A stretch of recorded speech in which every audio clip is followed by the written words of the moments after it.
Hey everybody! Welcome to this Facebook Live on this lovely Thursday morning. Once again, today we are very fortunate to have Mr. Ivan Sher, the number one team in all of Berkshire Hathaway Home Services. Yeah. You can hear the studio audience goes crazy, Ivan. Love it. I have to mention, we did call each other before and made sure our hairdos matched. Yes, we did. Lots of prep.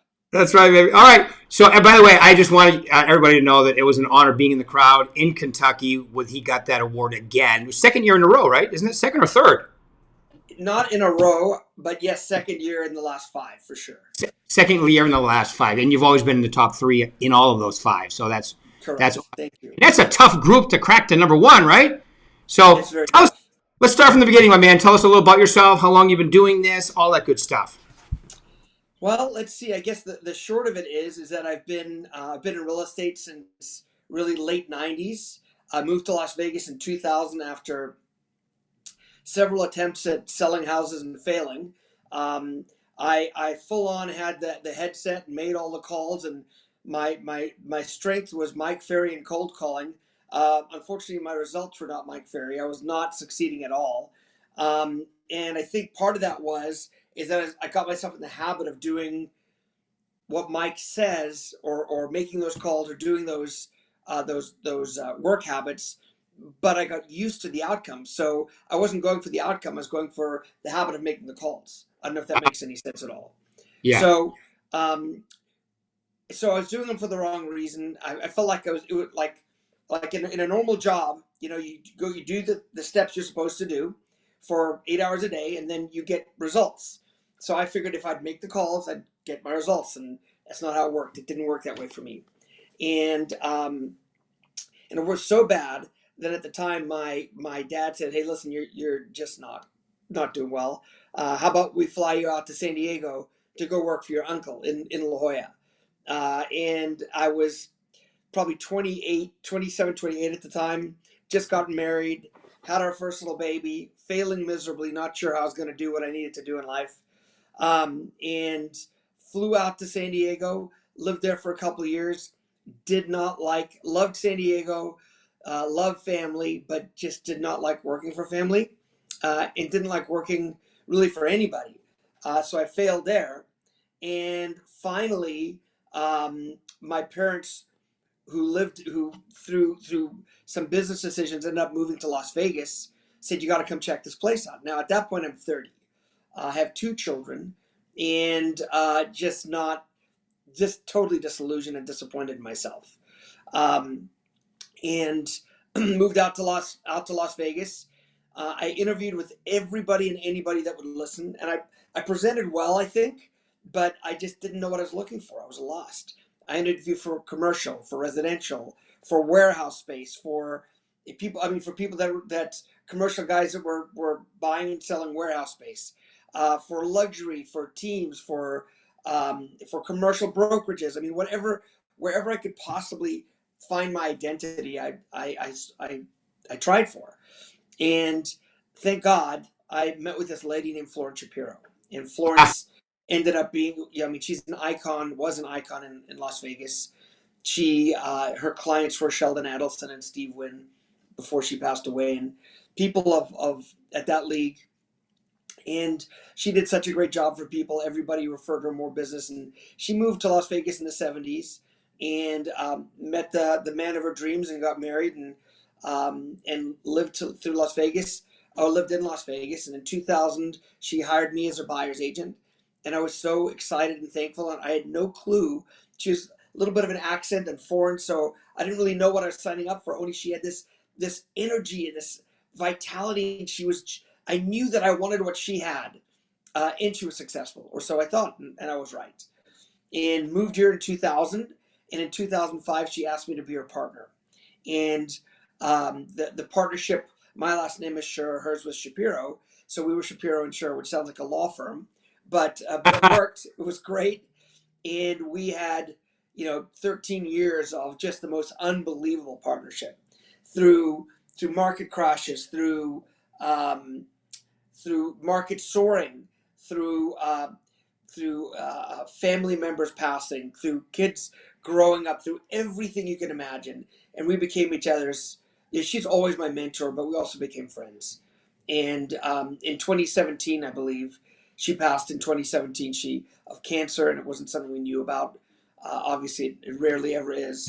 And it happened in a period of 60 days, 90 days. And all of a sudden, I had a company. I had a company that I had to run like she did. And I was not equipped. It's not my skill set. Very different to starting a company and being business minded and entrepreneurial versus trying to figure out who you are, finding a great person to whose coattails to ride on. And that's not exactly what happened, but that's what it felt like. And then all of a sudden she's gone. So yeah, so that was super interesting. And I remember after she passed, there was a 6-month period where,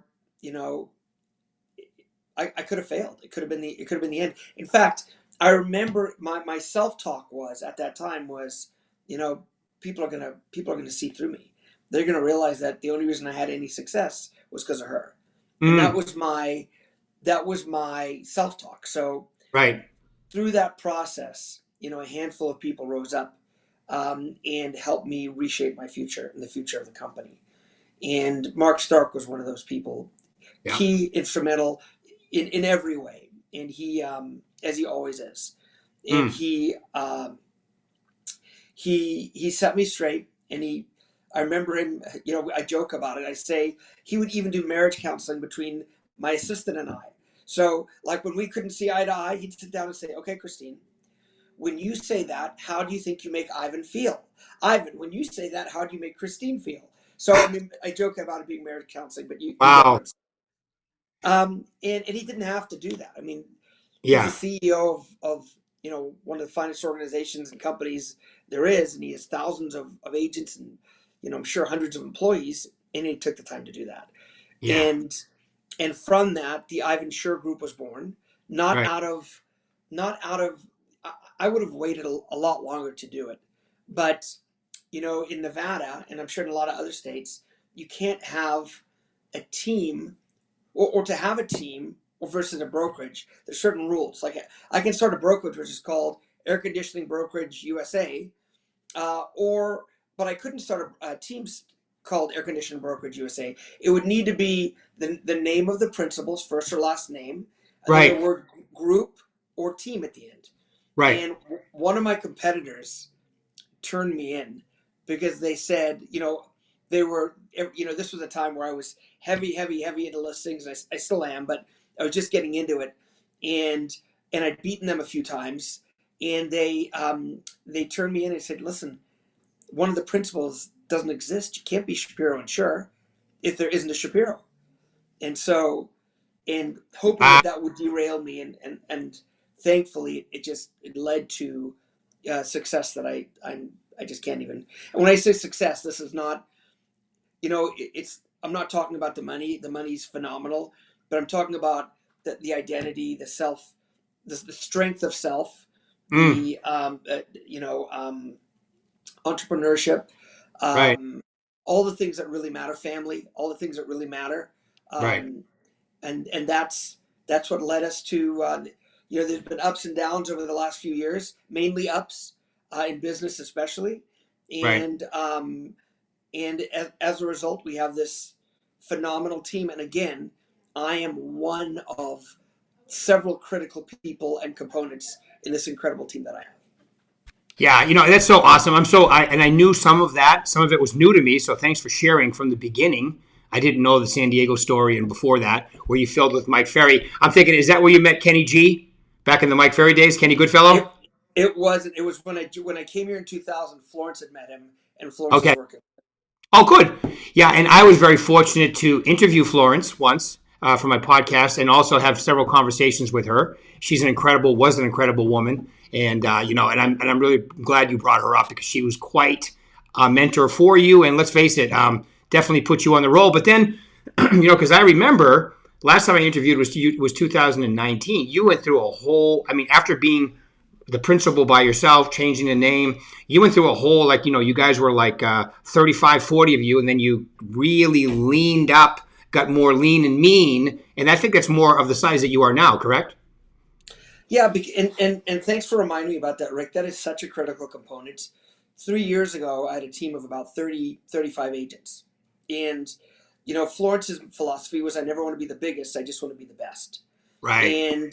And I kind of, as I was trying to find myself and my footing in this crazy business, I went out and uh, hired other agents, other successful agents. But sometimes with success, there's drama. There's different um, there's a different understanding of corporate culture. There's a different sense of right and wrong. There's a different sense of what's okay. And I lost myself a little bit in that process. And at the same time, coming out of it, I realized that something needs to change. And I had this fear hanging over me that I don't want to lose. Again, I went back to the self-talk. I'm going to lose everything. I'm going to lose everything that Florence created, and I'm just going to start selling on my own.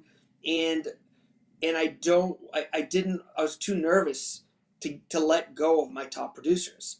Mm. And over the course of the next year or so, I got rid of the drama, the negativity, the gossip. I got rid of everything, the entitlement. I got rid of entitlement in my office, either through it's time for you to leave, or through policies and procedures coming in that ultimately boxed those people in a corner that I knew that they wouldn't be able to stay. So, and my problem is, or my problem was, maybe still is that, I'm a believer in people. I look at people, I see the best version of who they are. And they Right. show me that version, but when I turned away to do something else, they showed a very different version to other Right. people in the team, to admin, to other agents, to clients. And so ultimately, after doing that, my business went from, I cut 50% of my agents and doubled my volume the following year. Right. So you kept everybody and I'm sure they appreciate that because now you're busy all the time, right? As a productive agent, you like that. And then you eliminate the drama and all that stuff that goes along with it too. So that must have been like a whole weight off your shoulders. It was huge. It was Yeah. huge. Very important.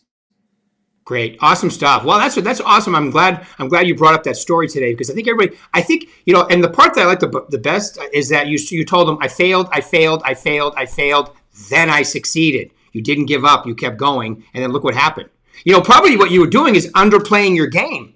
Completing in a game where you were actually a bigger player, and as soon as you moved up into a market that was like that, that's when you really took traction. I think that helped a lot. It's all about the self-talk. And we Yeah. all have our own self-talk. He can do it, but I can't. She can do it, but I can't. Even if you're positive, and I'm a positive person. I'm Yeah. someone that believes in people. I'm someone that believes in myself in a lot of ways. But I also limited myself. I limited what I thought I could do and be. And I thought just by being positive that was good enough, and it's not. You got to reach Right. for the stars, and you got to know where you are, believe in yourself, and reach for the stars, and surround yourself with excellence and expect excellence. Yeah. Well, it's nice to know that even someone number one in the whole system with the amount. What was it? What did you guys do? Like, how many millions was it in gross involvement again? Wasn't it like Well, in volume we did I think 750, 746, somewhere around there. yeah, crazy numbers, crazy Go numbers. ahead. But it's nice to know that even at your level, you get a little dose of that. They call it now imposter syndrome when you don't feel like the person you Oh, portray. You know what I mean? That's the new word oh, for for it. sure. Imposter syndrome. Absolutely.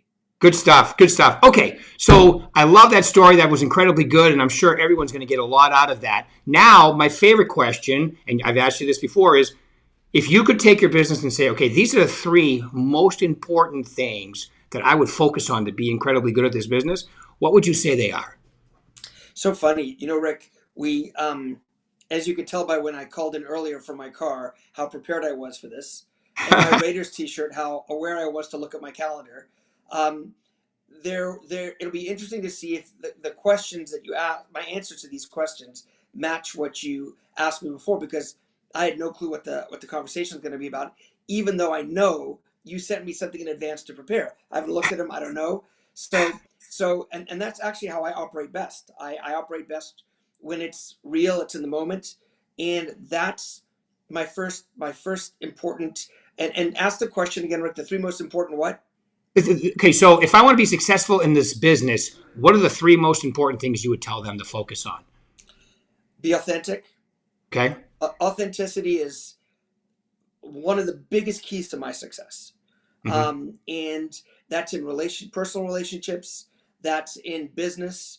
I give the example, there's so many people that, like you, Rick, I mean, you wear a suit and you look so sharp, but if I wore a suit, I'd be the imposter. Okay. Right. Um, maybe you dressing down with the client would be not authentic to who you are. Be who you are. Be who you are.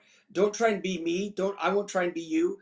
You be the best you, and it sounds so cheesy. You be the best you could be. You be true to who you are, and people will respect that and see that, and you will engage people because of it. So the first thing about being successful is being true to who you are. The other thing is remember where you came from. God, the struggle is what is part of my story. I don't know if I could be as authentic if I didn't have those troubled times, if I didn't have those challenging moments in life. Those moments where in the moments you wish for anything but those moments. Right. Outside and after, you look back and you're like, I get it. Yeah. And I haven't had the challenges that so many people have, but we all live in our own world and between our own ears.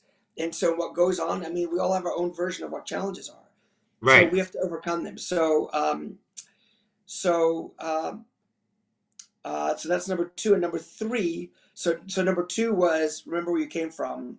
Yeah. Number one was authenticity, and I got to remember number three because I can't remember what number three is. I would say the third most important thing is your judge. How do I put this? Be careful who you associate with. And I know these are. I can already tell that these are different answers than I gave before, except for maybe authenticity. But yeah, you become, whether you like it or not, a version of the people that are around you ultimately end up rubbing off on you. And I'll never forget. My parents were huge in my life. My dad was a huge role model, and I remember, and my mom always is. But my dad said to me one time, and this was God, it must have been like 5th grade or 6th grade. And do you remember the Atari video game cartridges back in the day? Those games that you plugged in and you played video games that weren't on your phone. Yeah. There was a guy in my school, and he had somehow miraculously in his backpack 15 of the top video game cartridges that were out there. And he'd given to me for maybe $3 when each of them should have been back in the day $5 or $10 or whatever it was. He gave me the whole thing for $3.